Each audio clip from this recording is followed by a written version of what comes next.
বন্ধুরা, আমি গ্রামের একটা সাধারণ পরিবারের বউ। তো আমি বাড়িতে সবসময় কাজকর্ম এটা নিয়েই থাকি। আমার পরিবারের সবাই আছে, শ্বশুর শাশুড়ি, আমার 2 ছেলে, আমার বর, সবাই আছে। সবাইকে সবসময় খুশি রাখার চেষ্টা করি। সবসময় কাজকর্ম নিয়ে এটা নিয়েই ব্যস্ত থাকি। তো আমার না অনেক রকম ইচ্ছা জাগে, আশা, শখ পূরণ বলতে পারো। হ্যাঁ, তো আমি কিছুই আমার পূরণও হয় না। তো আমি মনে মনে ভাবি কিছু একটা আমি নিজে করব। মানে পরিবার থেকে কাউকে সেটা বলতে পারি না, কারণ কেউই তো রাজি হবে না, তাই না? দেখতেই পাও তোমরা, দেখো গ্রামে আমার একটা বাড়ি, চারিদিকটা কেমন দেখতেই পাচ্ছ। গ্রামের পরিবেশ যেরকম হয় সেরকমটাই। তো আমি চুপ করে একটা চ্যানেল খুলেছি। তোমরা যদি আমার পাশে থাকো তবে আমি সত্যি খুব খুশি হব। আমি নিজেকে কিছু করতে চাই, নিজেকে সবার সামনে আনতে চাই। আমার সব মনের কথাগুলো আমি তোমাদের সঙ্গে শেয়ার করতে চাই, যেটা আমি কোনোদিনই পারি না। তো আজ আমি প্রথম আমার মায়ের সঙ্গে বেড়াতে যাব। আমি কোনোদিনও কোথাও যাই না, বাড়িতেই সারাদিন থাকি, কাজকর্ম, ছেলে মেয়ে এসব নিয়ে সবসময় থাকি। তো আমার মা যাচ্ছে আমার দিদির বাড়িতে বেড়াতে। আমি কোনোদিনও যাইনি দিদির বাড়িতে বেড়াতে। দিদির বাড়ি শিলিগুড়ি। তো স্টেশনে এসে আমার এতটাই ভালো লাগলো, এত বড় একটা ট্রেন যা সামনাসামনি আমি কোনোদিনই দেখিনি। সত্যি কথা যেটা, আমি একদমই গ্রামের একটা সাধারণ পরিবারের বউ। তো দেখো আমি রেলে উঠেছি, উঠে জানলা দিয়ে বাইরেটা দেখছি, আমার ভীষণই সুন্দর লাগছে, ভীষণই ভালো লাগছে। চা বাগান দেখতে পাচ্ছি, মানে অনেকটাই দূর চলে এসেছি। চা বাগানগুলো এত ভালো লাগছে, যেটা আমরা মানে আমি সত্যিকারে বলতে মোবাইলেই দেখি। আর দেখো আমরা চলে এসেছি, এটা বাগডোগরা স্টেশন। বাগডোগরা স্টেশনে পৌঁছে গেছি। তো এখানেই আমার দিদির বাড়ি। সবাই মিলে বসে আছি এখানটাতে। তো এখান থেকে টোটো করে যাব, তাই ভাবলাম কিছুক্ষণ এখানে একটু বসে থাকি। অনেকক্ষণ সকালবেলা ট্রেনে উঠেছি, আর অনেকটা 3 ঘন্টা 3.5 ঘন্টা লেগেছে ট্রেনে করে আসতে। তারপর টোটো করে আমার দিদির বাড়িতে যাচ্ছি। তো খুব খুব ভালো লাগছে আমার। এটা হচ্ছে তার পরের দিন সকালবেলা। দিদির বাড়ির সামনে মানে রেল লাইন আছে, রেল লাইনে দিয়ে হাঁটছি। দেখো সকালবেলা ভীষণ সুন্দর হাওয়া, ভালো লাগছে আমার ভীষণ। চারপাশে বাড়ি ঘর, অনেক লোকজন, ভীষণই সুন্দর লাগছে। আমি তো কোনোদিনও দিদির বাড়িতে আসিনি না, এই প্রথম আসলাম, তাও মার জন্যে আসা হলো। আমার বর তো আমাকে কোথাও নিয়ে যাওয়ার সত্যিই সময় নাই, কারণ আমার বর লোকের গাড়ি চালায়।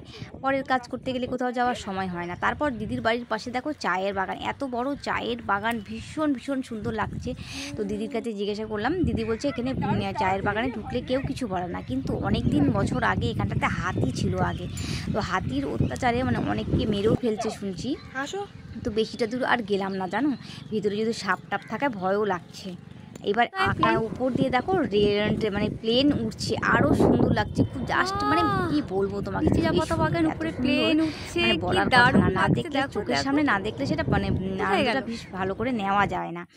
তারপরের দিন এখানে আসছি, এটা আমার দাদু হয়, মানে আমার আমার দাদু গোসাই, মানে আমার ছেলের গুরুদেব। এখানটায় এসছি, বিকালবেলার দিকে বসে বসে গল্প করছি।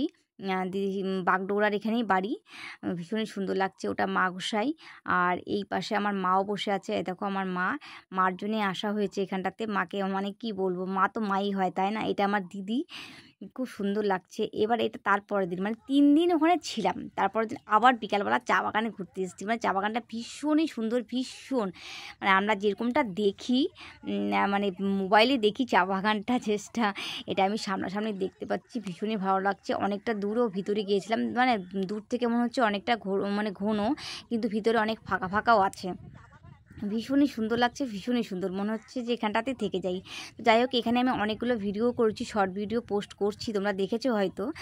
তো কেমন লাগছে তোমাদের অবশ্যই বলবে। আমি একটা গ্রাম থেকে এসেছি, ভালো করে ঠিকভাবে কথাও বলতে পারছি না, মানে কি বলবো। এটা হচ্ছে বালাসর নদীর সেতুটা, দেখতে পাচ্ছ। আমার ছেলে মানে যেতে দিচ্ছে না বেশি দূরে, যদি রেল চলে আসে তাহলে আমরা তো গ্রাম থেকে এসেছি, মানে কোথায় যায় দাঁড়াবো, কোথায় কি করবো বুঝতে পারবো না, হয়তো আমাদের দুর্ঘটনা ঘটে যেতেও পারে।